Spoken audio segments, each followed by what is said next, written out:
Spoštovane in spoštovani, pred nami je torej drugi del strokovnih predavanj, kjer se bomo posvetili predvsem leseni gradnji. Les danes predstavljamo kot zelo zdravega sostanovalca. Leseni bivalni ambient ugodno vpliva na mikroklimo, med drugim celo znižuje srčni utrip. Kaj so še vidiki, ki govorijo v prid temu, da si z lesom zagotovimo zdravo bivalno okolje? Z Neodvisnega raziskovalnega inštituta InnoRenew prihaja naslednja predavateljica, to je profesorica doktorica Andreja Kutnar. Izvolite. Predlagam, da vseeno vsakega nagradimo z enim aplavzom, že ko prihaja. Hvala lepa.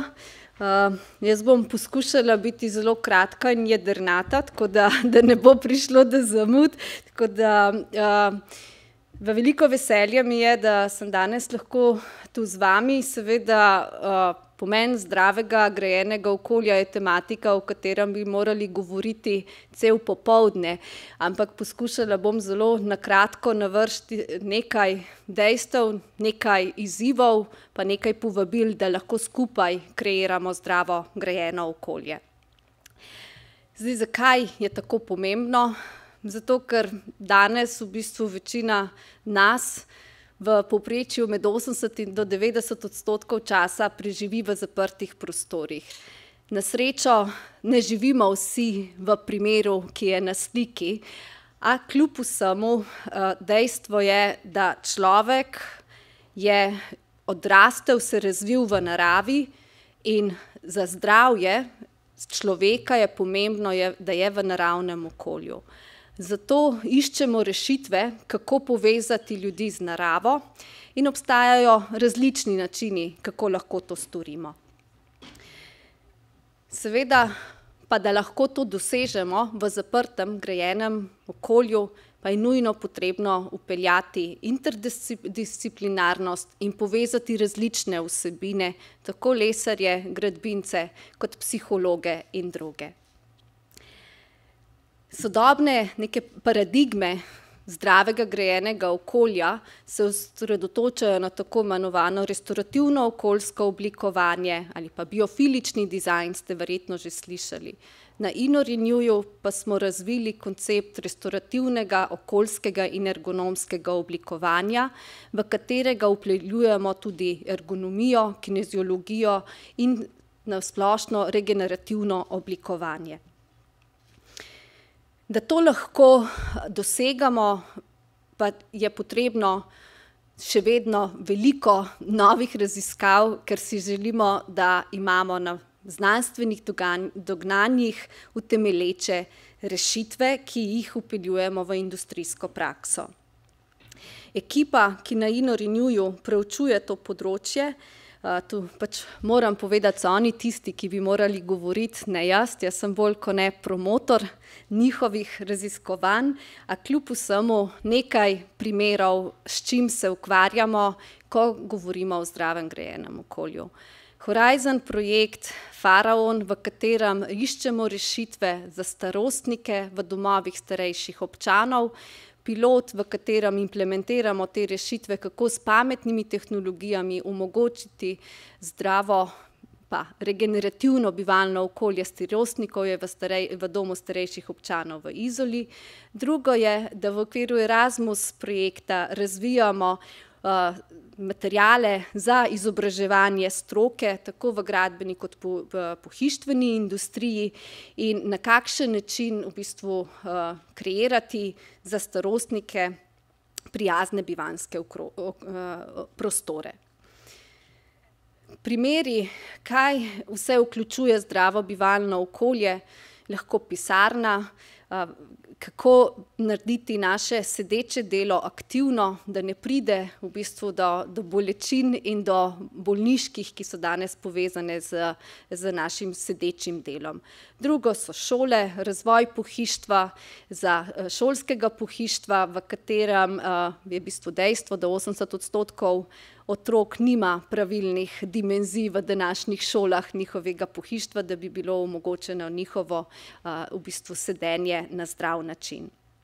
zelo pomembno, da integriramo akustiko v prostore grajenega okolja, in sicer le-ta je izredno pomembna, ko govorimo o zbranosti, o stresu, okrevanju po stresnih dogodkih. Primer razvitega koncepta je naša stavba v Izoli, ki bo dokončana čez nekaj mesecev, katerega projektanti so zaposleni raziskovalci na InnoRenewju. Vsi ste dobrodošli, da jo pridete pogledat. Gre za vključevanje narave, ergonomije in pa vseh konceptov, ki jih razvijamo v smeri zdravega bivalnega okolja v Izoli.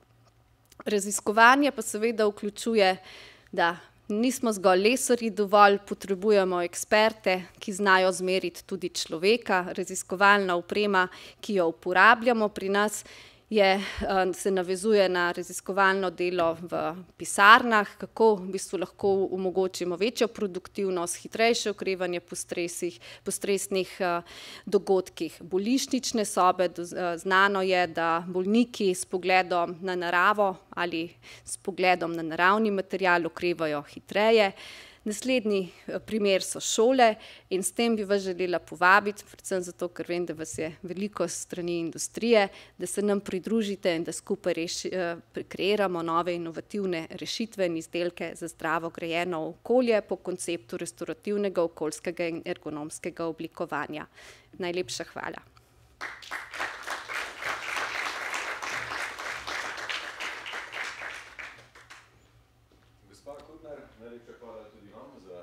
Časovno učinkovitost, še mene ste presenetili. Gremo pa naprej in sicer k sestavljanju lesnih delcev v nove materiale. Lesni kompoziti imajo zaradi povečane gostote, dodanega lepila in usmerjanja osnovnih delcev običajno boljše lastnosti od naravnega lesa, zato lahko v gradbeništvu konstrukcijski lesni kompoziti suvereno tekmujejo tudi z jeklom in betonom. Ko gre za ekološki oziroma trajnostni vidik, pa se seveda ta tekma prevesi na stran lesa. O razvoju lesnih kompozitov nam bo zdaj več povedal izredni profesor dr. Sergej Medved z Biotehniške fakultete Univerze v Ljubljani. Izvolite. Najlepša hvala za dano besedo. Drage dame, dragi gospodje, ne morete verjeti, kako čudovito je enkrat govoriti pred auditorijem, ne pa samo pred monitorjem in škatlicami, slikami. Tako da, najlepša hvala za vašo pozornost in bomo rekli za vašo udeležbo na tem posvetovanju. Kot je moja predhodnica začela, bom tudi jaz začel malo bolj hitro govoriti, zato da bom spravil celotno predavanje v tistih 80 do 100 minut, kolikor meni, da imam časa na voljo. Ko govorimo o rabi lesa, velikokrat pozabimo, da pravzaprav pri lesu in pri preoblikovanju lesa generiramo veliko ostankov. Lesarji ne govorimo o odpadkih, ampak zgolj in izključno od ostankov. Zakaj? Zaradi tega, ker vsak kos lesa lahko ponovno uporabimo, ga ponovno oblikujemo v neke zelo zanimive in atraktivne izdelke. Ko govorimo o ostankih, imamo veliko scenarijev. Seveda, najlažje in najhitreje pomislimo na tisti zadnji scenarij, ki ga imam jaz zapisanega kot opcijo Ž. To je v bistvu tisto, kar bi moralo biti čisto na koncu. Ostane nam pa vseh 24 črk slovenske abecede, v katerem lahko ta ostanek preoblikujemo v ene čudovite izdelke. V bistvu velikokrat, ko govorimo o teh izdelkih, lesnih kompozitih, pomislimo na material, ki je mogoče manj vreden, ki ga pač uporabimo zato, ker ga pač imamo, pa ker je cenovno zelo ugoden. Govorimo o raznih ivernih, vlaknenih, OSB ploščah, ne nazadnje tudi vlaknenih izolacijskih materialih ali pa CLT oziroma križno lepljenih ploščah. No in to so dejansko čudoviti materiali. Vendar, velikokrat o njih govorimo v bistvu za nekim slabšalnim pomenom. Nekaj nas vedno moti. Pač bomo rekli, dejansko včasih imamo občutek, da sam jamramo, pa iščemo mogoče izgovor, zakaj ne bi uporabili. In potem začnemo naštevati, kaj vse je narobe s tem materialom. Od tega, da imamo sintetično lepilo, kar povzroča sicer emisijo formaldehida, ampak ta emisija s časom zvodeni oziroma se umakne od materiala. Govorimo o njegovi teži. Ja, velikokrat rečemo, ja, iverke, OSB plošče, vlaknene plošče so težke. Ja, res je, so težke. Mogoče 600-700 kg za kubični meter, ampak če primerjamo s težo lesa oziroma s težo kovine v enem kubičnem metru, les definitivno zmaga. Sploh, če primerjamo njegove odlične mehanske karakteristike. In potem pridemo na vprašanje trdnosti. Pa rečejo, marsikdo začne kritizirati, ja, pa nima tako velike nosilnosti, pa ima nekoliko slabši modul elastičnosti. Ja, ampak na drugi strani, koliko nosilnosti pa pravzaprav potrebujemo? In res, les nam daje izključno to, nosilnost, ki jo potrebujemo. In lesni kompoziti so materiali, s katerimi dejansko lahko začnemo kreirati, kakšno trdnost želimo doseči in kakšna bo njegova nosilnost oziroma uporabnost. In potem pridemo na razne odpornostne dejavnike. Pa ni odporen proti vodi, pa ni odporen proti ognju, pa ni odporen proti glivam. Res je, vse to, bomo rekli, deloma drži, ampak vse te stvari dejansko lahko tudi odpravimo in jih lahko tudi spremenimo. In obstajajo določene alternative. In potem, ko začnemo iskati alternative, si najdemo različne izhodišča. Kaj pravzaprav želimo doseči? In potem hitro pridemo do enega paradoksa. Namreč, želeli bi imeti material, ki je relativno lahek, relativno poceni, relativno učinkovit. Ja, ampak če želimo imeti lahek material, mora imeti, bomo rekli, lahko ima izolativnost, ne more imeti pa relativno velike nosilnosti. Torej moramo vse to skupaj začeti prilagajati in snovati pravzaprav nek nov material.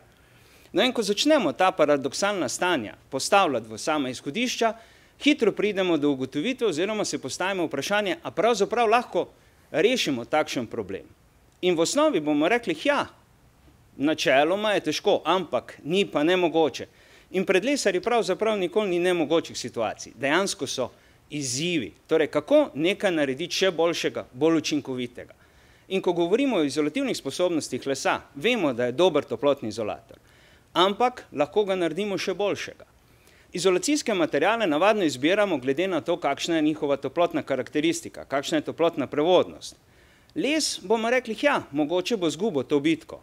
Ampak vojno bo pa dejansko dobil. Zakaj? Zaradi tega, ker prvič ima zelo veliko sposobnost akumulacije toplote in seveda z lesom lahko dosežemo zelo primeren, bomo rekli, toplotni fazni zamik. To pomeni čas, kdaj nam bo les začel to našo toploto vračati. In to je tistih 10 ur, kar pomeni, čez dan, ko bomo segrevali okolje, bivalno okolje, nam bo les po noči vračal to energijo. In bolj, ko se bomo vračali proti jutru, bolj, ko bomo šli proti jutru, več energije bo les tudi vrnil v naše okolje, kar pomeni, da rabimo manj gret. Drugi aspekt, nosilnost, konstrukcijska nosilnost. Tukaj lahko uporabimo lahek material, ampak z pametnimi rešitvami. Torej, konstrukcijski nosilni elementi. Na zunanji strani imamo tanke, močne plošče, v sredici pa izolacijski material. In kot izolacijski material lahko uporabimo ravno ta naš les, ravno ta naš kompozit, ki ga primerno skreiramo in mu naredimo tudi primeren gostotni profil. Običajno smo rekli, da hočemo imeti simetričen material. Torej bomo rekli enako razdelitev leve, desne strani, spodnje, zgornje strani. No, danes grejo trendi v iskanje asimetričnih kompozitov, asimetričnih materialov, torej materialov, s katerimi bomo v bistvu dejansko prilagajali, kakšne morajo biti njegove karakteristike, tako toplotne, kot tudi nosilne. Torej, na natezno stran bomo dali material, ki je bolj odporen proti nateznim obremenitvam in obratno proti tlačnim obremenitvam. Torej, kje pravzaprav so izzivi v razvoju kompozitov? Iskati hočemo naravne alternativne vire za lepila, torej naravna, biolepila. Zakaj? Zato, da dobimo, kot je kolegica Kutnerjeva prej lepo povedala, prijetno, zdravo bivalno okolje, brez formaldehida, z čim manjšo emisijo hlapnih organskih snovi. Potem uporabo vlažnih, mokrih gradnikov. Zakaj? Zmanjšati energijo pri proizvodnji kompozitov. In seveda iskati nove alternativne surovine za izdelavo naših kompozitov. Tukaj imamo pa opcijo od skorje do ponovne uporabe trdih listavcev za lahke kompozite. In vse to so v bistvu dejansko naši izzivi. Cilji pred nami so zgraditi material, ki bo človeku in okolju prijazen. Ne samo z vidika prijetnega občutka, kot ga pri lesu imamo, ampak tudi z vidika energetske učinkovitosti in energetske izdelave. In če govorimo o uporabnosti materijala, material oziroma les mora biti smiselno uporaben. In čar lesa ni samo v tem, da imamo lep in všečen izdelek, ampak čar lesa je ravno v tem, da imamo zelo širok spekter materialov in uporabnih surovin, katere lahko iz lesa naredimo in pridobimo. Naj končam z mislijo svojega dobrega prijatelja Marka Earla. Če ne bi pred desetletji, stoletji znašli kompozite, bi jih mogli danes. Zakaj? Zaradi ostankov, ki ostanejo pri predelavi lesa. In svet oziroma prihodnost je v kompozitih. Jaz bom pa dodal, je v lesnih kompozitih. Najlepša hvala za vašo pozornost. Pa nisem bil 80 minut. Čestitam tudi vam, najlepša hvala, gospod Medved. Prava poživitev je videti tako energijo in tudi časovno učinkovitost in lahko gremo kar naprej. Čeprav se upira intuitivnemu razumevanju, je les požarno varen material. Z dobrim načrtovanjem in znanjem glede specifik lesa kot gradbenega materiala lahko tudi lesenim stavbam zagotovimo veliko stopnjo vsesplošne varnosti. Kako pa je s požarno varnostjo pri visokih lesenih stavbah? Profesor dr. Tomaž Hozjan z Fakultete za gradbeništvo in geodezijo pravi, da je glavni odgovor v znanju. Izvolite. Hvala za besedo, pa tudi za povabilo. Hkrati podobno kot kolega pred mano bi se vsem zahvalil za prisotnost, pa je kar lepo po dolgem trenutku spet videti ljudi v živo. Tako da, ja, kot je bilo napovedano, dajmo si še malo pogledati ta vidik predvsem požarne varnosti. Nasplošno, kot vemo, je les kot gorljiv material nekaj, kar mogoče ne pričakujemo, da ga je možno imeti tudi v vidni obliki z vidika požarne varnosti. Intuitivno bi rekli, ok, ga je pač potrebno nekako zaščititi oziroma se moramo pač temu umikati. Zdaj, če strogo pogledamo tudi mogoče na začetku malo stvari zakonodajno, samo na hitro, da ne bo preveč suhoparno omenim. Pomembnosti požarne varnosti se zavedamo tako vsi, ne samo pri nas, tudi po Evropi, tako da tudi v vseh gradbenih zakonih praktično mimo tega ne moremo. Torej moramo projektanti in vsi načrtovalci poskrbeti za požarno varnost objektov. Če strogo pogledamo sedaj trenutno zahteve, podobno kot je bilo povedano, strogo gledano iz teh zakonodajnih meril, ki jih imamo, nekako nam ta ne dovoljujejo gradnjo visokih lesenih stavb.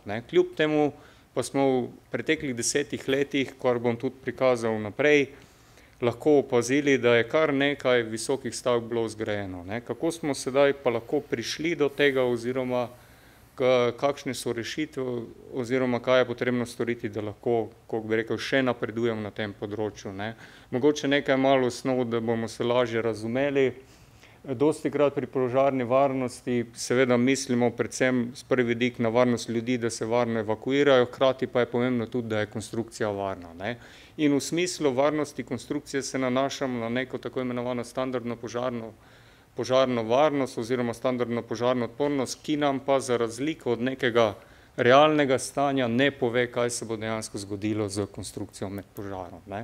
Tako da to je zelo pomembno, fajn, da se tega ljudje zavedamo, tudi kako bi rekel, projektanti pa uporabniki stavb, ker dostikrat slišimo ravno na osnovi nekih pravilnikov, da imajo stavbe 60, 30, 90, 120 minutno varnost. To ne pomeni, da smo mi varni 60 minut pred požarom. To je dejansko neka umetna številka, ki nam glede na tveganja pač zagotavlja tisto varnost, ki jo želimo. Mogoče tukaj nekaj informacij, da se pač ta varnost nanaša na požarne teste, kar bo pa lahko kolega verjetno gospod Friedrich Knez, ki bo za mano pač kolega s požarnega laboratorija, s katerim tudi dosti sodelujemo, verjetno kaj malo več omenil. Tako da mogoče z tega vidika, če si pogledamo, kako je najprej z vidika visokih lesenih stavb zakonodajno. Tukaj vidite stanje v Evropi, tudi Slovenija vključno, nekako smo zelo omejeni za višino stavb. Tako da to ni samo, kako bi rekel, mogoče bi kdo mislil, da je to samo problem pri nas, je praktično problem po celi Evropi. Kako so se zdaj lotili drugje do tega, da smo prišli do nekih takih stavb. Recimo, če pogledamo 10 let nazaj na Švedska, ena izmed takih prvih visokih lesenih stavb, ki je malo bolj odmevala v javnosti, je tale stavba 8-nadstropni stanovanjski objekt.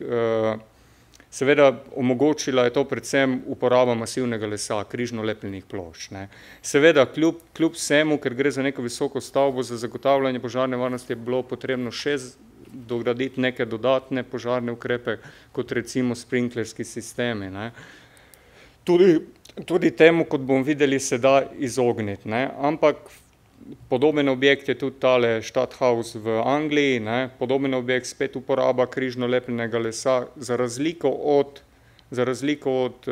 stavbe na Švedskem, pa tukaj ni bil uporabljen sprinklerski sistem. Ampak je pač bila zaščita zagotovljena v smislu oblog, kar pa po drugi strani, če želimo nekaj, kar sta pred mano predhodnika omenila, ugodne bivalne razmere, si seveda želimo imeti viden les. Ne. In v tem primeru seveda ne želimo les zaščititi, tudi kot tukaj vidimo, ne, je zelo lepo, če seveda oziroma so bivalne razmere res ugodne, če mi ta les vidimo. Ne.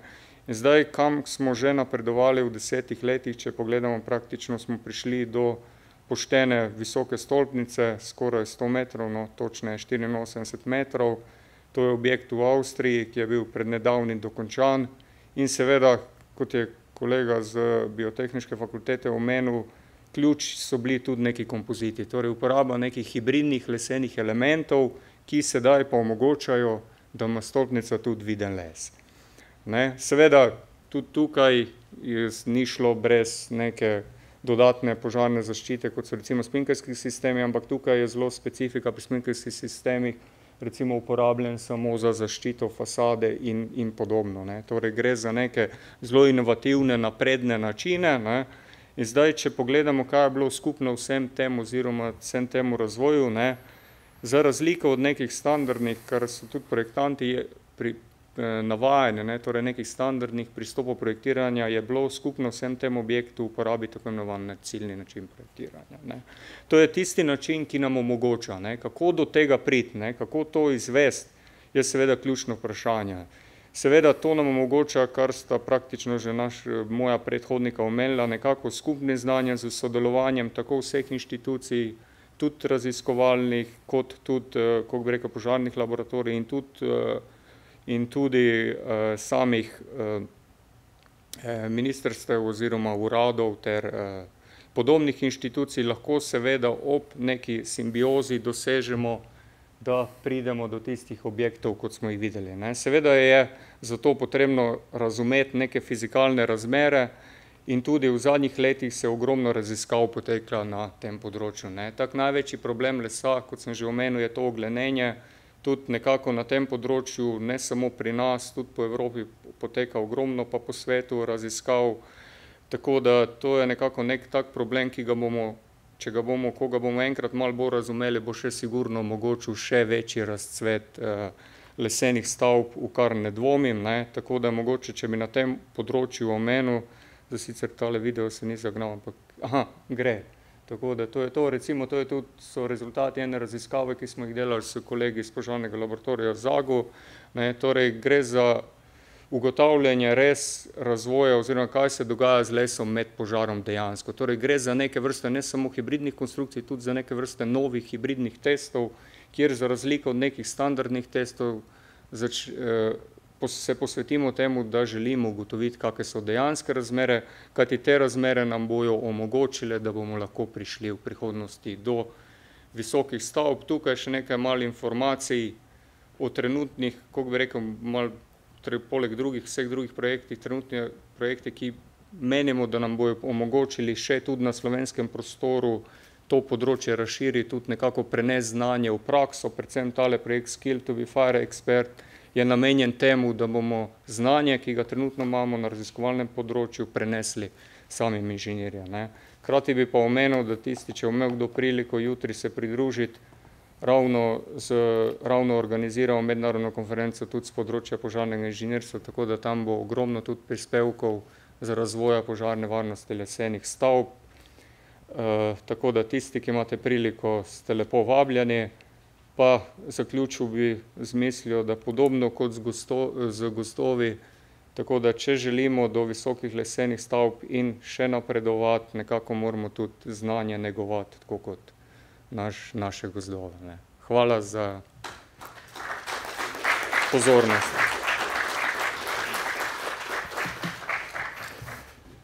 Hvala tudi vam, gospod Hozjan. Mimogrede, najlepša hvala sodelavcem direktorata za lesarstvo za tale leseni metuljček, ki sem ga malo prej dobil v dar in seveda sem si ga takoj nadel. Od požarne varnosti pa se selimo na področje trajnostne gradnje. Kolikor je beseda trajnost in vse njene izpeljanke postala izrabljena, v resnici marketinška floskula, pa je vidik trajnosti pri gradnji še vedno nujen, v smislu, da nas mora zanimati, koliko okoljskega davka je neka stavba terjala za časa gradnje in kakšen je njen odtis v njeni kasnejši življenjski dobi. Na evropski ravni imamo sistem imenovan Levels, ki predstavlja kazalnike spremljanja trajnostne gradnje v celotnem ciklu neke zgradbe. Ta sistem skušamo pri nas ujeti z nacionalnimi kazalniki trajnostne gradnje. Gre za zanimiv in obsežen projekt, o katerem bo zdaj spregovorila doktorica Marjana Šijanec-Zavrl z Gradbenega inštituta ZRMK. Izvolite. Hvala lepa za besedo in za povabilo. Veseli me, da vam lahko v imenu projekta Life in Care for Climate pojasnim, kaj vse počnemo na področju prenosa sistema kazalnikov trajnostne gradnje Levels v slovensko okolje.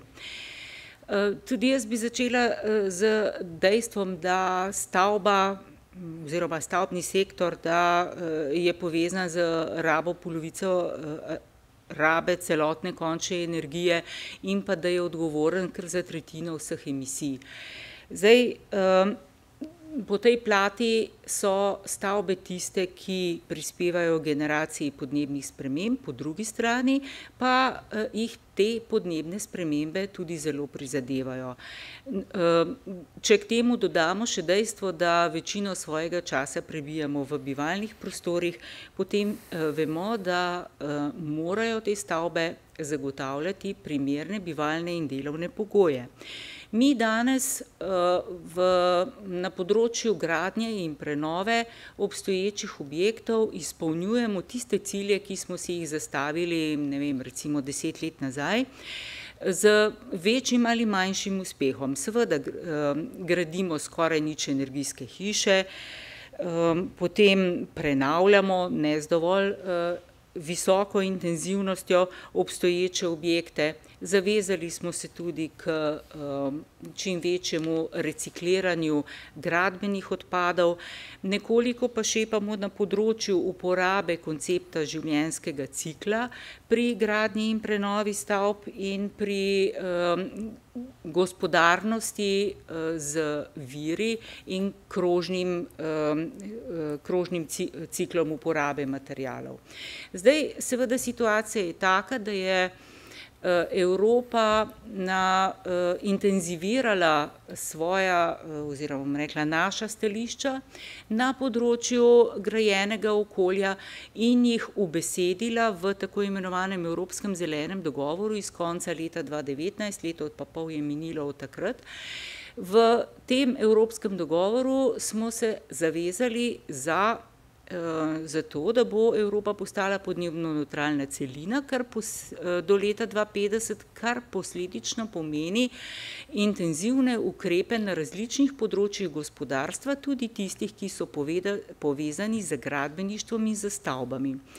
Najmanj dve področji sta ključni, in sicer gradnja in prenova z učinkovito uporabo energije in virov in pa področje industrije in uvajanja krožnega gospodarstva na področju industrije gradbenih proizvodov. Zdaj, posledično z novimi ambicioznejšimi cilji je tudi nekako jasno, da bodo naše stavbe prihodnosti morale biti bistveno bolj interaktivne, bistveno bolj povezane z okoljem in pripravljene prenašati klimatske spremembe.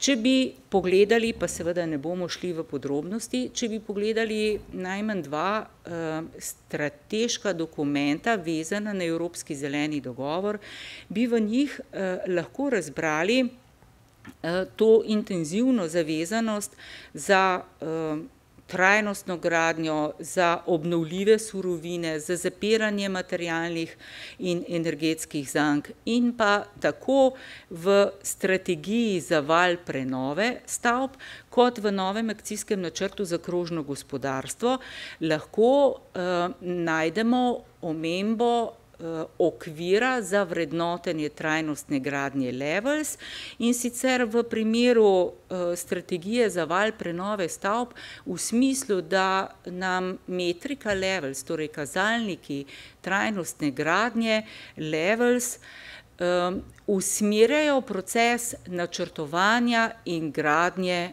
novih stavb. Medtem ko pri akcijskem načrtu za krožno gospodarstvo je eksplicitno omenjeno, da se bo v prihodnje uporabljala metrika Levels za vključitev ocene življenjskega cikla v sistem zelenega javnega naročanja in tudi v sistem evropskega trajnostnega financiranja. Torej projekti financirani iz evropskih sredstev v prihodnje lahko računamo, da se bodo morali izkazati v smislu doseganja trajnostnih meril. Kaj torej počnemo v Evropi in kako se to kaže na prenosu metodologije k nam? V Evropi je že leta 2014 se Evropska komisija s svojim skupnim raziskovalnim središčem zavezala za to, da bo pripravila en tak okvir za ocenjevanje okoljske učinkovitosti stavb v celem življenjskem ciklu. No, v obdobju 2015 do 2017 je v široki fronti deležnikov ta razvoj potekal. Tako imenovana beta verzija kazalnikov je bila v obdobju med 2017 in 2019 ponujena investitorjem za testno uporabo. Mislim, da tudi 2 projekta iz Slovenije sta se vključila v ta postopek. In seveda temu so sledile povratne informacije in konec leta 2020 prva verzija kazalnikov trajnostne gradnje z objavo na spletni strani Evropske komisije.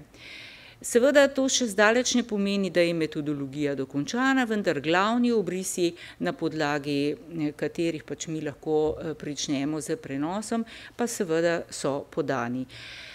Kazalnike podpira sistem evropskih standardov ocen TC 350, kar pomeni, da imamo neko rdečo nit po državah članicah za poenoten pristop. V Sloveniji, kaj poteka na tem področju, imamo seveda uredbo o zelenem javnem naročanju od leta 2011 z posodobitvijo 2007 in 2019 in takrat smo prvič lahko zasledili po letu 2017 omembo uporabe metode certificiranja trajnostne gradnje, kar pač pomeni željo po celoviti presoji lastnosti stavbe v celem življenjskem ciklu. Potem je Ministrstvo za okolje in prostor dobilo nalogo, da pripravi načrtovalske smernice v duhu trajnostne gradnje in ta naloga pravzaprav še vedno poteka, se izvaja skozi implementacijo kriterijev Levels v slovensko okolje. Po eni krajši študiji, ki smo jo skupaj z kolegi iz Zavoda za gradbeništvo pripravili za ministrstvo, je sledila umestitev te naloge v evropski projekt LIFE IP Care for Climate, ki v 8-letnem obdobju od 2019 do 2026 pravzaprav daje prostor za tovrstne aktivnosti.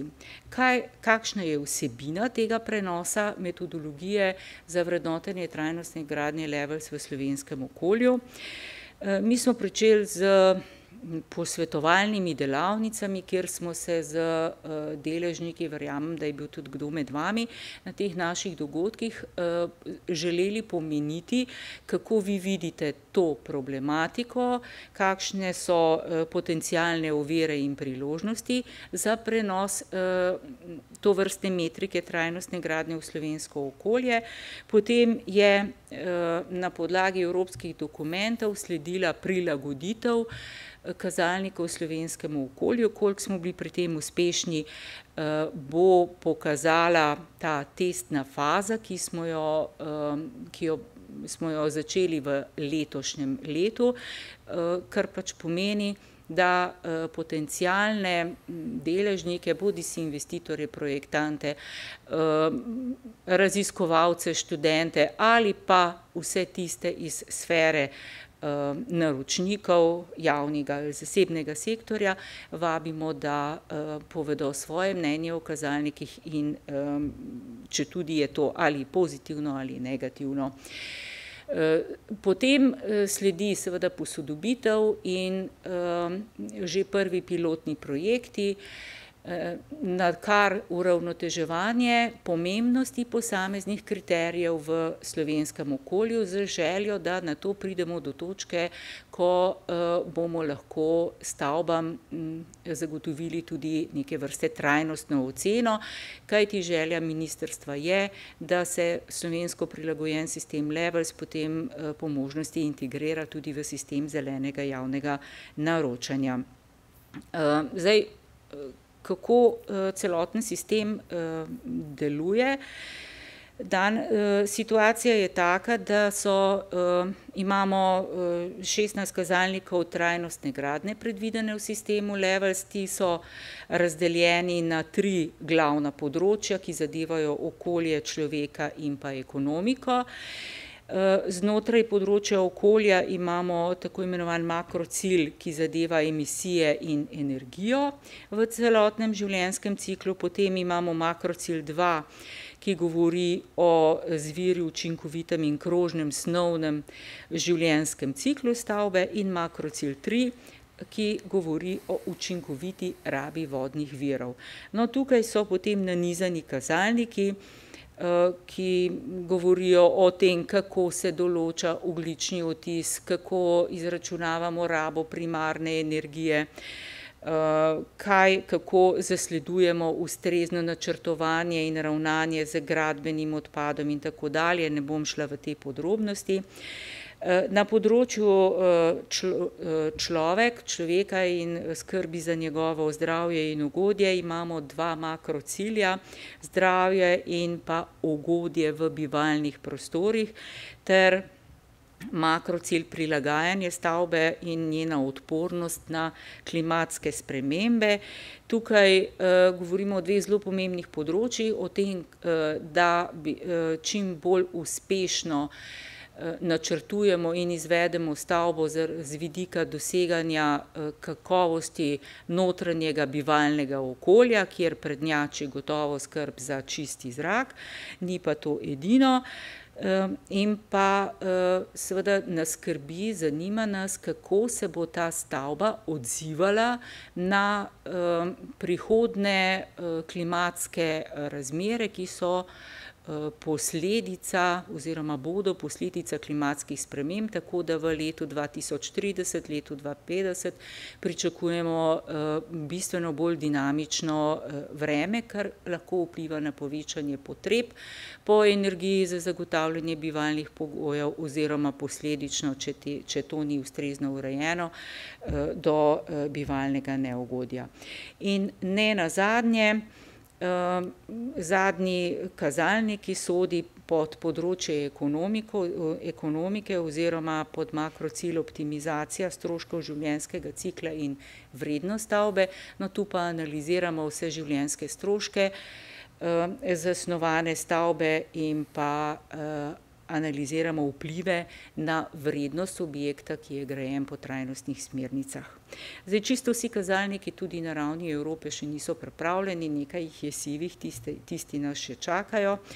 Pomembno je pa to, kako kazalnike trajnostne gradnje načrtujemo z vidika uporabnosti. Po eni strani jih lahko uporabljamo že zgodaj, torej v tisti idejni fazi načrtovanja, ampak ne, da bi karkoli izračunavali, ampak gre predvsem za kvalitativno presojo uporabe vseh načrtovalskih principov, ki sem jih prej na hitro preletela. Ko pa pridemo v fazo podrobnejšega načrtovanja, tedaj pa se nam informacije o stavbi, uporabljenih konceptih in materialih že toliko sprofilirajo, da lahko tudi izračunavamo vrednosti posameznih kazalnikov, seveda se pa potem, ko je stavba zgotovljena, dokončana, dejansko to preveri tudi z vgrajenimi materiali v sami stavbi. Načelno posamezni kazalniki pokrivajo določene faze življenjskega cikla, nekateri pa življenjski cikel v celoti, tako kot na primer izračun ogljičnega odtisa.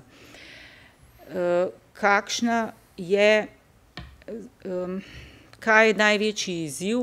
Mi v slovenskem okolju zato, da bi lahko kakorkoli učinkovito določali kazalnike trajnostne gradnje potrebujemo ustrezna programska orodja, podatkovne baze, znanje, mogoče tudi en korak naprej pri tehnologiji BIM projektiranja in to so ta trenutek tista zaznana ozka grla, ki pa seveda jih bomo skušali že skozi prvo fazo testne uporabe in potem skozi pilotne projekte obravnavati, nasloviti in tudi zanje poiskati ustrezne rešitve. Kaj želimo z samo testno fazo? Prej sem vam že spletno stran omenila, gradiva so na kazalniki trajnostne gradnje.si. Mi želimo preveriti uporabnost celotne metodologije vrednotenja trajnostne gradnje v praksi od idejne projektantske faze in na koncu tudi v fazi realizacije objekta, zbrati izkušnje, primere uporabe, zasnovati podatkovne baze tam, kjer nam podatkov manjka in tako postopoma približati sistem kazalnikov trajnostne gradnje potencialnim uporabnikom. No, takole je pripravljeno vse za testno uporabo, za komentiranje, za razpravljanje, tudi preko spleta, kot smo se zdaj naučili. Končno vprašanje današnjega posveta pa seveda je, kje je tukaj mesto lesenih stavb in ali se lesene stavbe lahko najdejo v merilih trajnostne gradnje. Prav gotovo, da se lahko, če nič drugega, že v kazalniku potencial za globalno segrevanje v življenjskem ciklu, to je verjetno tisti prvi kazalnik, kjer pričakujemo oziroma lahko že pri dosedanjih analizah izkažemo prednosti lesene gradnje. Potem so tu potenciali, ki jih lesena gradnja nudi pri razgradnji objektov in tako dalje. Mislim, da leseni objekti so gotovo tisti, ki v tej metriki trajnostne gradnje lahko najdejo svoje mesto in svojo prioriteto. Si pa seveda želimo, da bi tudi slovenska prilagoditev kazalnikov trajnostne gradnje Levels na nek način prispevala k težnjam in zavezam za razogljičenje stavbnega fonda do leta 2050. Nekaj smo na tem področju že naredili, zdaj seveda nas čakajo naprej težji, zahtevnejši koraki in podporo potrebujemo. Hvala lepa za pozornost.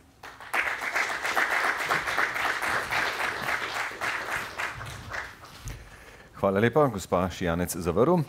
Med tako imenovanimi SRIP-i deluje tudi strateško razvojno inovativno partnerstvo z imenom Pametne stavbe in dom z lesno verigo. Lesarji so vanj vključeni prek dela imenovanega Steber les in njihov glavni fokus je razvoj energijsko učinkovite in pametne večnadstropne stavbe s pametnim pohištvom. Demonstracijski projekt nam bo zdaj predstavil gospod Friderik Knez z Zavoda za gradbeništvo Slovenije in strokovni vodja SRIP-a Pametni dom z lesno verigo. Izvolite. Hvala lepa. Lep pozdrav vsem. Kot je bilo rečeno, povedal bom pravzaprav, kakšne so naše prizadevanje v okviru strateškega inovativnega partnerstva na področju lesene gradnje. Partnerstvo je imenovano Pametne stavbe in dom z lesno verigo, mislim, da ime pove vse. Za začetek, zakaj so stavbe pomemben izziv? Pravzaprav to smo že videli na različne načine danes večkrat, pa bomo še enkrat povedali. Stavbe so povezane z relativno visokim deležem rabe energije, okrog 40% in pa okrog 38% emisij toplogrednih plinov se generira z rabo stavb.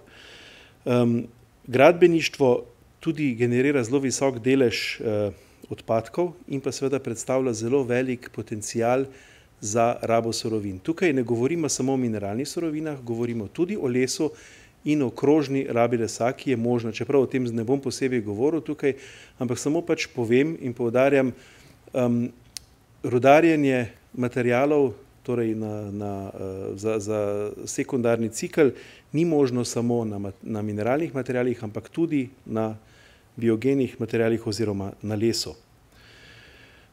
Vpliv stavbe na človeka je zelo velik, vsaj tretjič danes slišimo, da v stavbah preživimo približno 90% časa, skratka, smo v notranjosti stavb. Poznamo učinke slabih stavb na ljudi že dolgo časa, žal kljub temu, da je to že desetletja poznan efekt, še vedno obstaja.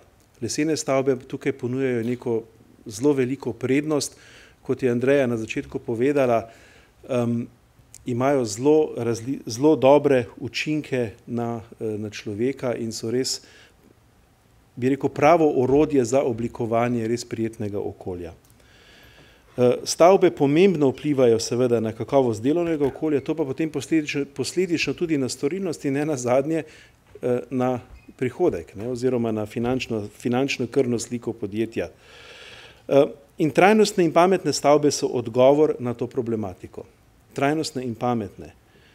Raba energije, skoraj nič energijska stavba, o tem je bilo nekaj povedanega. Problematika emisij, zero emission stavba, o tem še nismo kaj zelo veliko povedali. Torej, ne samo, da želimo, da stavba tako rekoč deluje na lastni pogon, če zdaj zelo poenostavim, tudi ne želimo, da ima vgrajene emisije, da je s tem, ko obstaja, povzročila emisije. Ko govorimo o emisijah, govorimo predvsem o emisijah toplogrednih plinov, pa ne samo o teh. Dobro počutje je tretja komponenta, kjer stavbe ponujajo odgovor na te izzive, ki jih imamo, in sicer tako, da vendarle začnemo obravnavati stavbo za človekom v središču. Tule smo sicer družba, ki nam je to znano in poznano in se tega vsi zavedamo.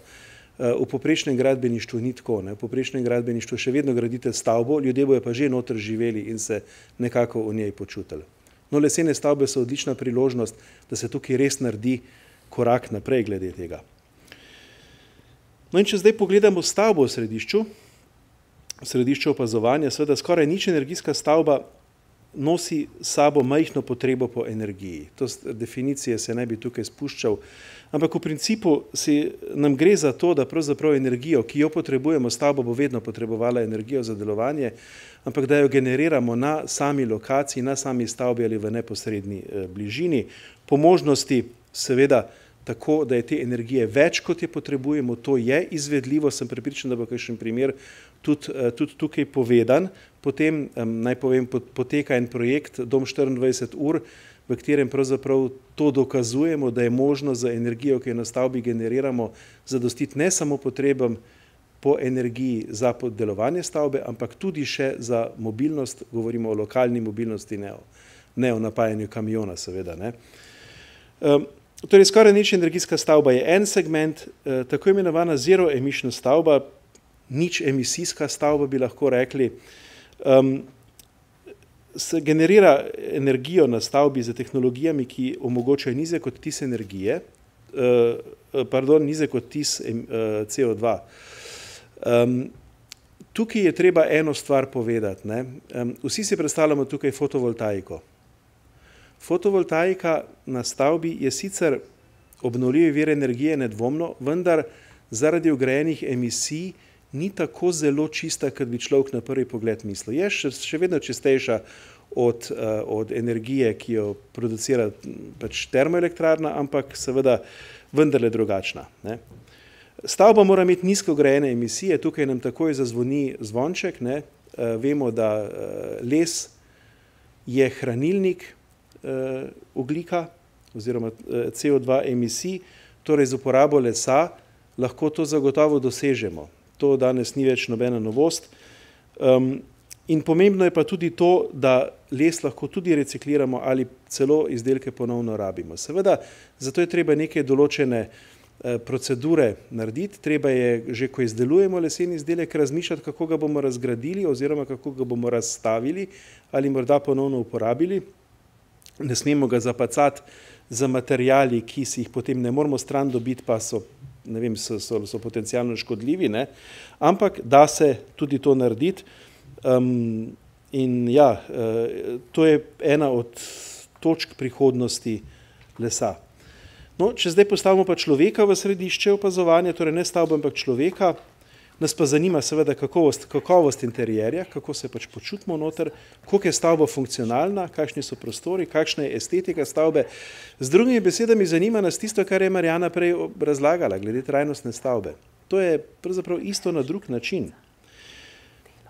In ena točka, ki je pa meni posebej ljuba, je pa za razmislek tako, ne, trajnostna pametna stavba je tisto, kjer smo danes. Interaktivna stavba je stavba naše relativno bližnje prihodnosti, to je stavba, ki se odziva pravzaprav na naše potrebe, več kot tako imenovana daljinsko upravljena stavba. Danes so pametne stavbe take, da veste, da z aplikacijami na telefonih in tako naprej lahko prežigate, ugašate naprave, lahko se odzivate, dobite obvestilo, ko je pralni stroj končal in take stvari. No, to je zame vse tako imenovana remote control hiša ali pa stavba. Interaktivna stavba je tista, ki bo sodelovala z okolico, ki bo iz okolice črpala informacije, ne samo moje, ampak tudi tuje in zame optimirala procese. Recimo trgovala z energijo. Recimo preverjala, ali so moji odpadki za odvoz ali ne, ali je kanta že polna in tako naprej. Naslednja stopnja je intuitivna stavba. To je stavba, ki bo v bistvu znala nekako več kot to, več kot se odzivati na okolje, ki se bo odzivala tudi name, kot na uporabnika. To je velik izziv za umetno inteligenco. V najbolj oddaljeni prihodnosti imam pa jaz tukaj vedno vprašanje.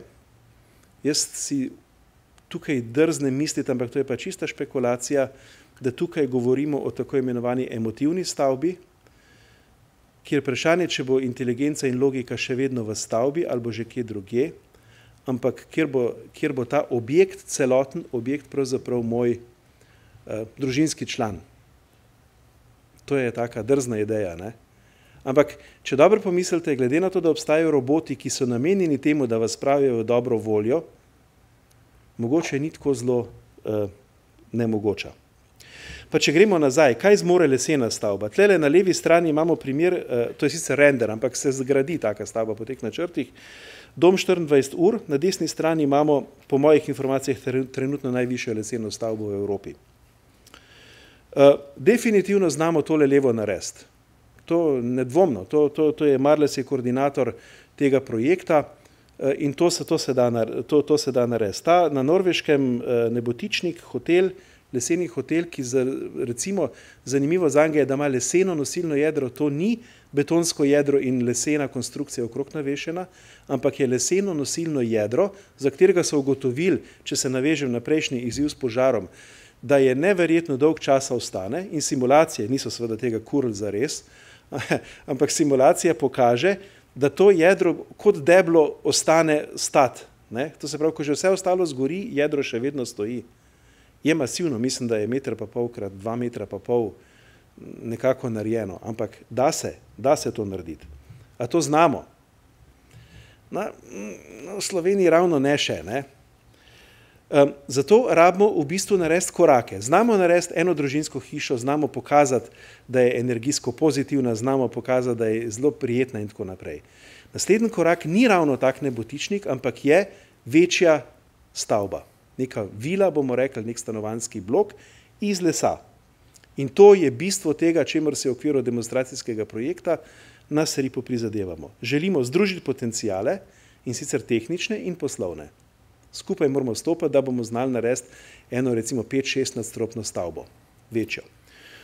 Spodbuditi želimo razvoj, še vedno manjkajo tehnične rešitve, popularizacija je vedno na mestu in pa spremembo paradigme stavbe moramo širiti.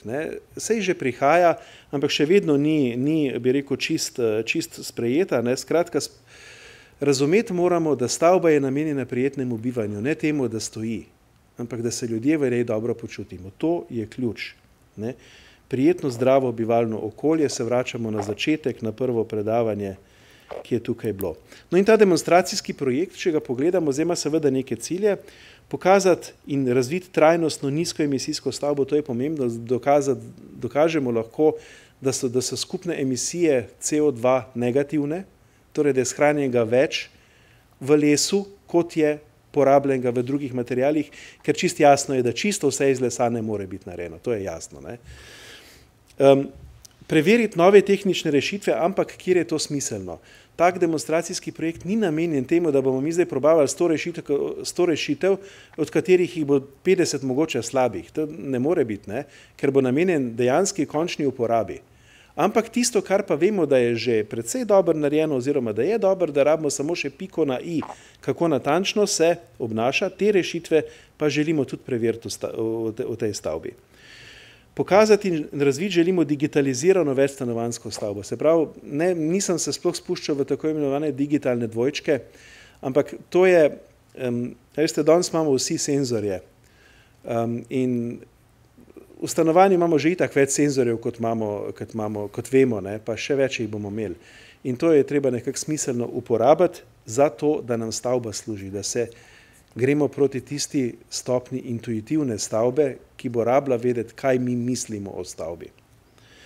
Torej, pokazati in razviti želimo dokazati, kar je definitivno možno, energijsko neodvisno stavbo kot del soseske. Samostojno to je že, in to že imamo, ne, ampak del soseske pomeni, da z ostalimi stavbami, ki ne bojo na ta način realizirane v soseski, trguje s toploto, trguje z energijo, se pogovarja. In pa pomembno je, da razvijemo poslovne modele.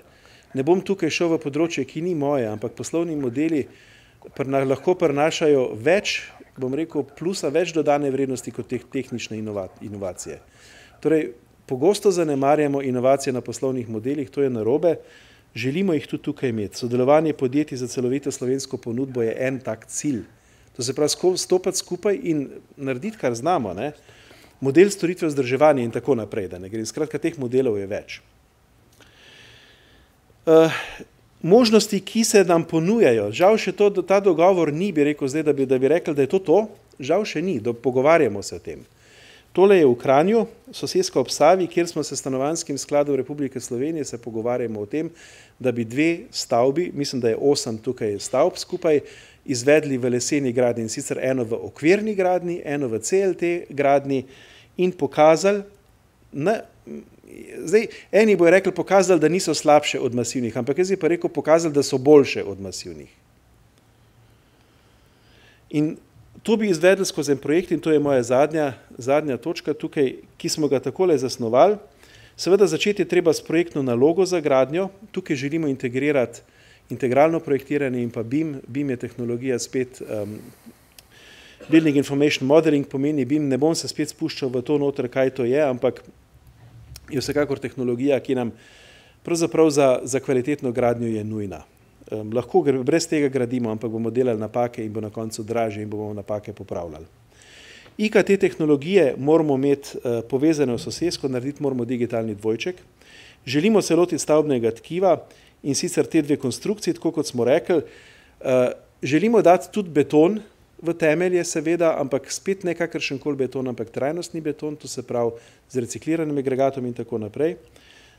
Ovoju stavbe želimo posvetiti posebno pozornost in sicer mora imeti nizke vgrajene emisije, to se z drugimi besedami pomeni, da bo bodisi iz materialov na lesni osnovi ali pa iz recikliranih materialov. Pametne inštalacije se razume, svetloba, čeprav še ni, bi rekel, čist na nivoju levels, ko smo videli dokončno karakterizirana, pa se zavedamo pomena svetlobe v stavbi in ugodja v stavbi in to pač moramo imeti, ne. Želimo narediti tudi demonstracijo popolnega interierja v smislu, da bi eno enoto v stanovanju popolnoma opremili, ne vem, kako se to reče, na ključ. Skratka, da priješ samo živeti noter še, ne, zaprav z opremo in z vsem. In seveda, jasno, z znanjem slovenske industrije, z načrtovanjem slovenske industrije, da pravzaprav pokažemo na eni strani, da je res to, kar verjamemo, da je res, da je to možno narediti, ne, in drugo, tudi nekako videti, koliko stresa to pravzaprav vzame uporabniku na začetku stran, ali pa na drugi strani, koliko mu omejuje možnosti. To je neke sorte neznanka, ki jo ta trenutek imamo, ne? In je zelo dobro vedeti, ali je to zanimiva smer. Poslovne modele in finance sem že omenil in pa seveda sklop komunikacije. Komunikacija je zelo pomembna, ker sicer bo to stavba, ki bo lepa, bo stala, bo zanimiva, ampak če ljudje tega ne bojo vedeli, bo pač samo del cilja dosežen. Hvala lepa, to je bilo vse z moje strani, upam, da je bilo vsaj malo zanimivo.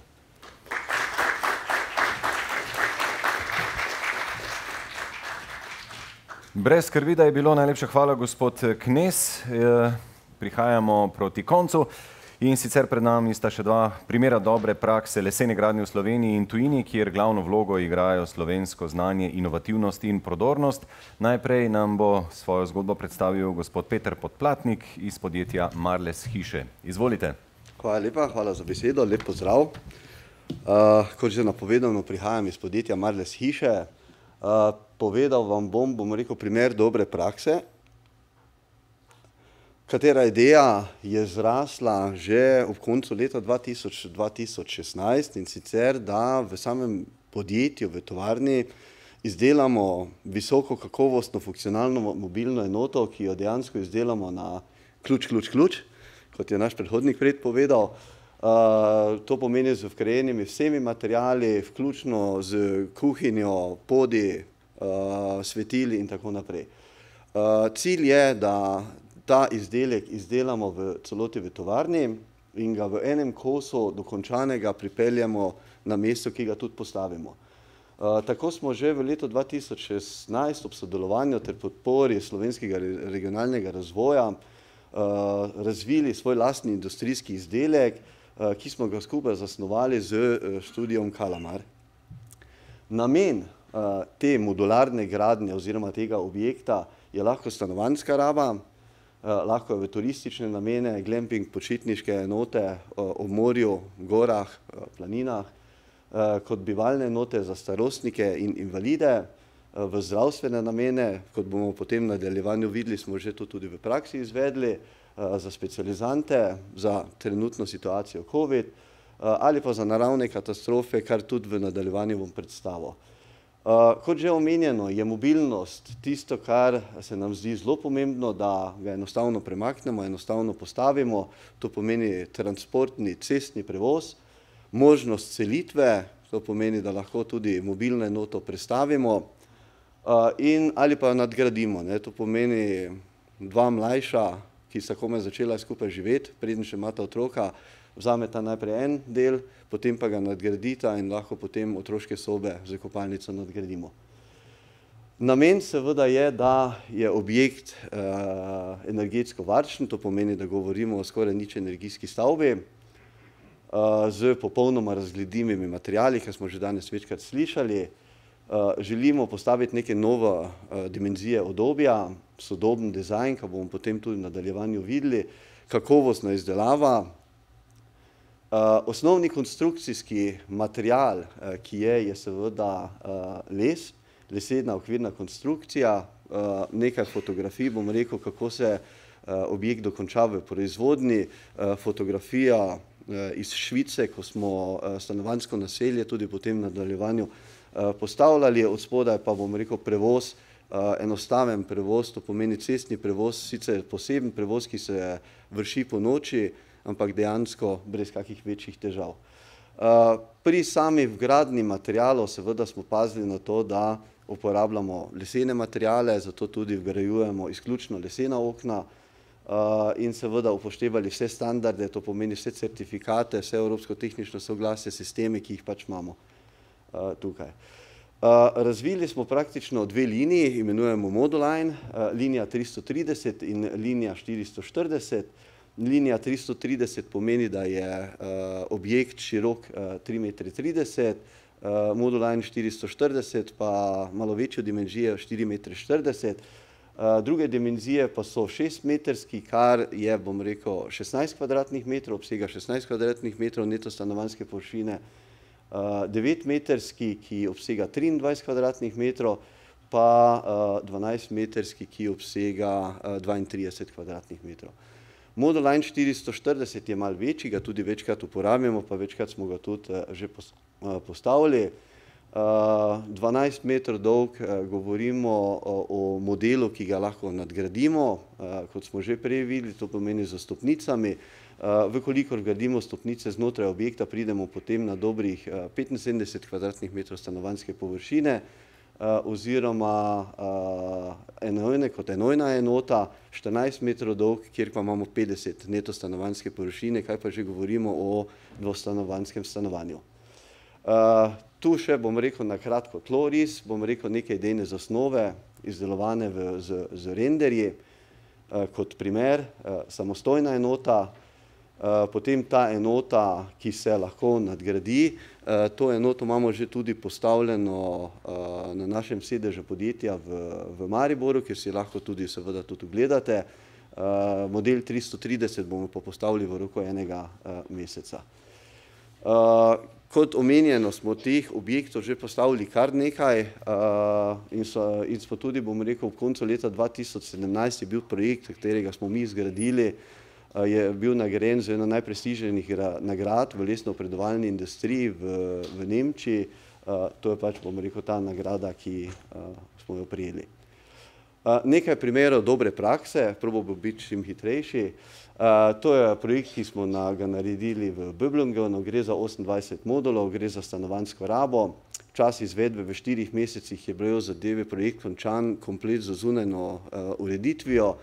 Gre za neto nič stanovanjske objekte, kar pomeni, da proizvajajo svojo elektriko, imajo tudi zbiralnik vode, tako da praktično niso priključeni oziroma ne bi potrebovali biti priključeni na kakršnokoli omrežje. Projekt Kernen gre za 36 modulov, to je tudi Nemčija, 6 mesecev smo potrebovali, da se celotni projekt zgradil na ključ. To še bom rekel nekaj fotografij notranjosti, gre bom rekel za res za visoko kakovostne modularne enote, kjer je bivanje enako kvalitetno kot kakršnikoli stanovanjski hiši. To je projekt v Esslingenu, ta projekt oziroma objekt je postavljen zelo blizu bolnice, postavili smo ga pač na željo oziroma na nakup mestne občine, kjer so nastanjeni specializanti, ki se v sami bolnici specializirajo za posamezno vrsto. To je projekt Valeres, gre za 10 modulov, čisto stanovanjska gradnja. Projekti so bili oddani v roku enega meseca, to pomeni zdaj že popolnoma naseljeni. Gre pa za res zelo lepo lokacijo. To je pa projekt, bom rekel, Vinenden, gre za 44 modulov, isto stanovanjska gradnja. To je bil projekt, v kateri so se naselili begunci. Zdaj, bom rekel, ti begunci počasi že tudi, bom rekel, objekti dobijo hišne številke in gre, bom rekel, za čisto normalno stanovanjsko gradnjo. Zdaj zadnji projekt, ki ga zdaj trenutno izpeljamo, to pomeni, je zdaj trenutno to tudi v proizvodnji, tu še enkrat slika iz proizvodnje, kako ga naredimo, tukaj že vidimo postavljenega. Gre za 2 modula, gre za donacijska modula, ki jih delamo, bom rekel, za hrvaški trg in sicer prav za kraj Petrinje, Glina, kjer je bil pač potres in seveda ga bomo to postavili v roku enega meseca. Upam, da sem bil zadosti hiter, če so kakršnokoli vprašanja, tudi spletno stran se zdaj delamo, ki je prav namenjena za modularno gradnjo, drugače bomo pa se veseli kakršnega koli kontakta. Hvala lepa.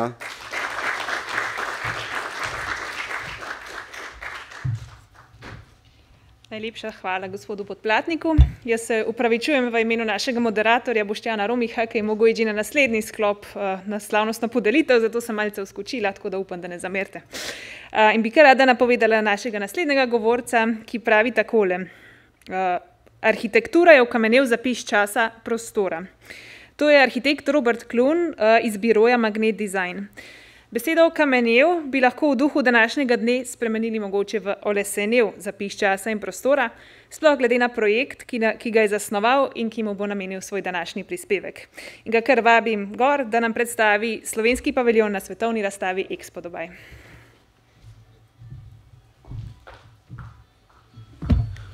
Pozdravljeni vsi skupaj, verjetno ste že malo utrujeni, ampak verjamem, da če vam povem, da sem vnuk od Ribenčana Urbana, ki je prej skakal po ekranu, seveda to ne bo držalo. Ivo Ban je čudovit igralec bil, ki je služil v namen promociji Slovenije lesa in ja, moje korenine so iz Ribnice, moje korenine so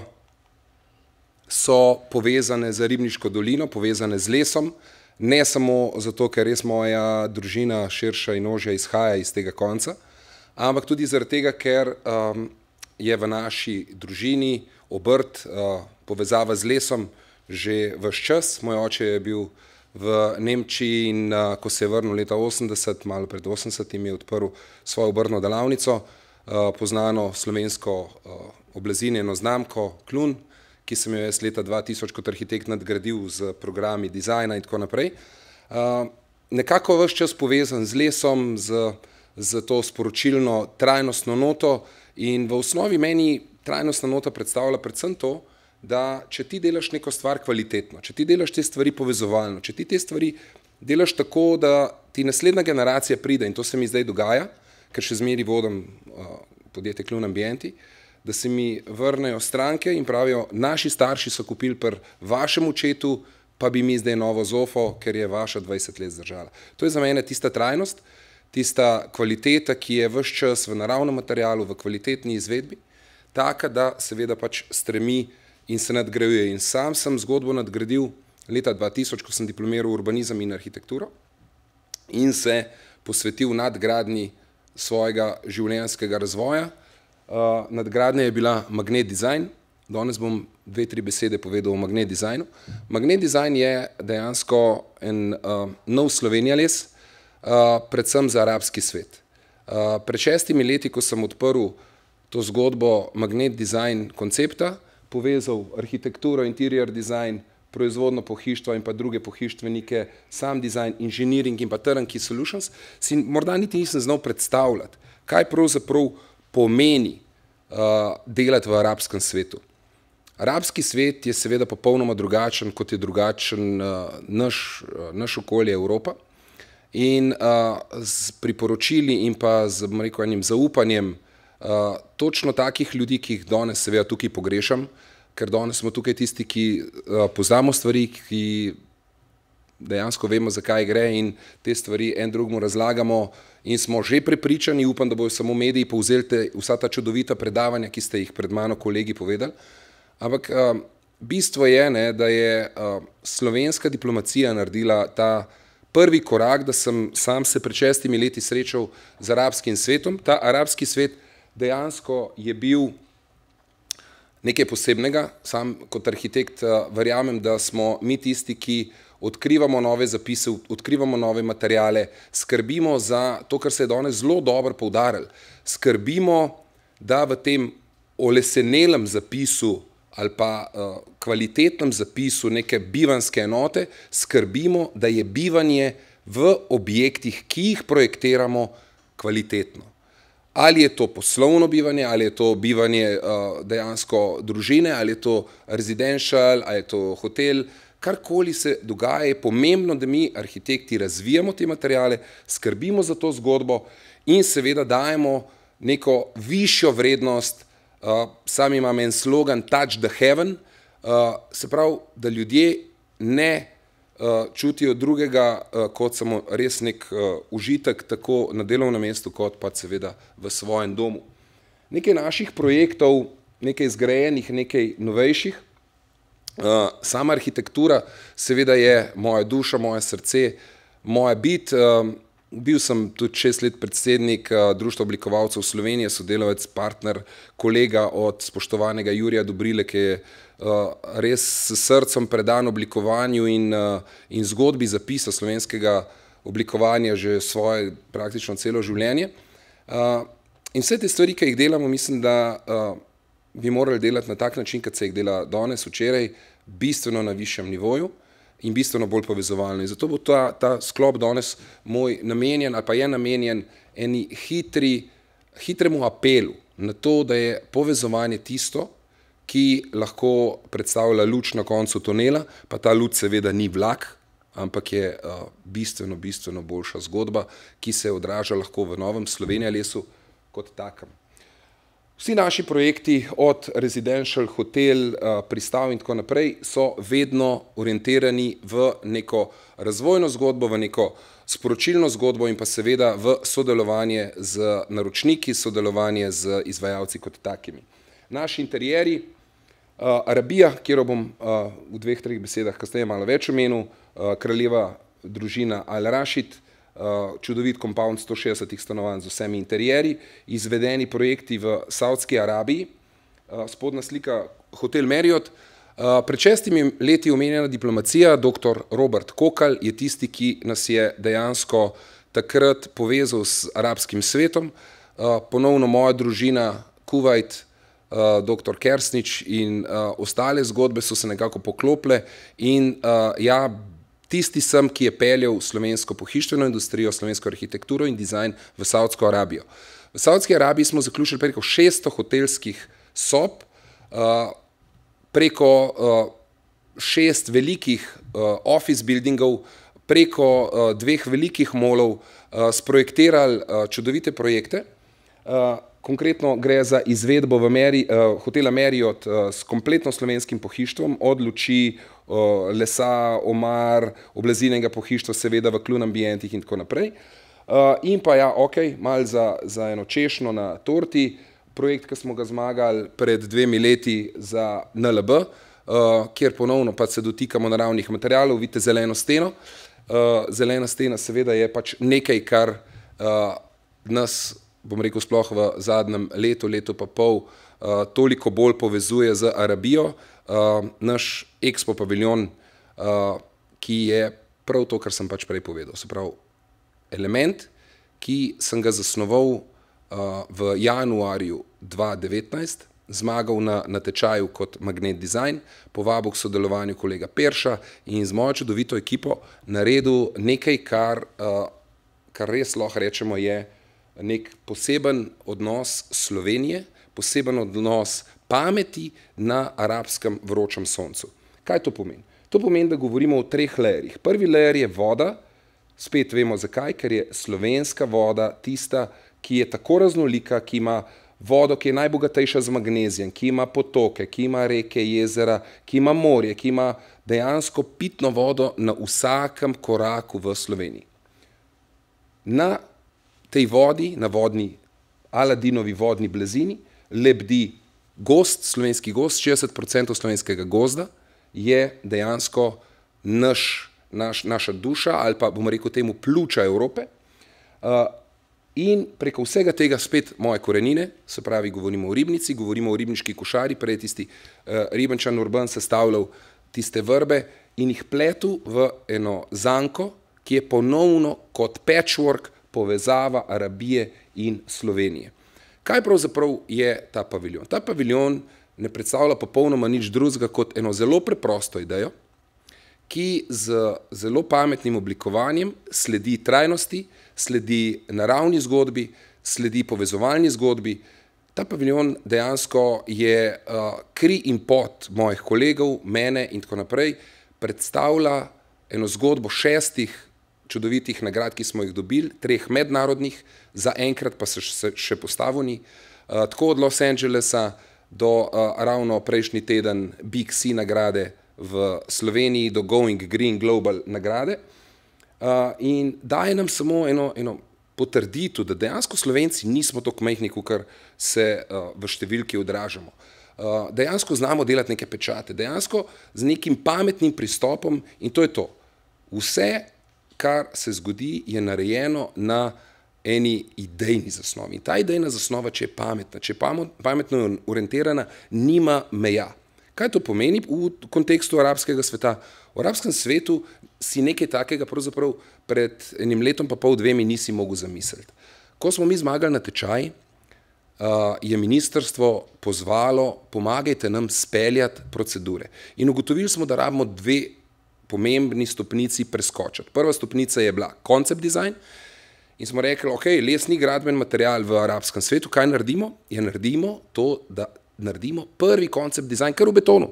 In smo z lokalnim partnerjem naredili betonsko zasnovo, postavili celo zadevo in dobili potrjen concept design, uredili še vse ostale študije, izrisali, zaščitili, naredili zaščito avtorstva in tako naprej in zgodbo dvigali naprej v sodelovanju seveda v final designu s slovenskimi strokovnjaki, ki so, mislim, da med nami, ne vem, če je Bruno tle med nami, ki je delal statiko za svojo ekipo, pa Riko, ki je izvedbo delal. Tako da oni so potem na koncu izpeljali to pametno zasnovo, tako da bo lahko Slovenija imela to, kar si želimo. Želimo si predstaviti slovensko gospodarstvo, želimo si iti naprej, želimo si dejansko nov Slovenija les v svetu in zdaj, ja, arabski svet seveda je tisti, ki je zelo bogat, zdaj se je svet ponovno odprl in tako tudi Arabija in tako mislim, da se bomo mi odprli lahko tamle čez vrata v hodniku in upam, da se kmalu vidimo spet na kakšnih takih dogodkih. Hvala lepa.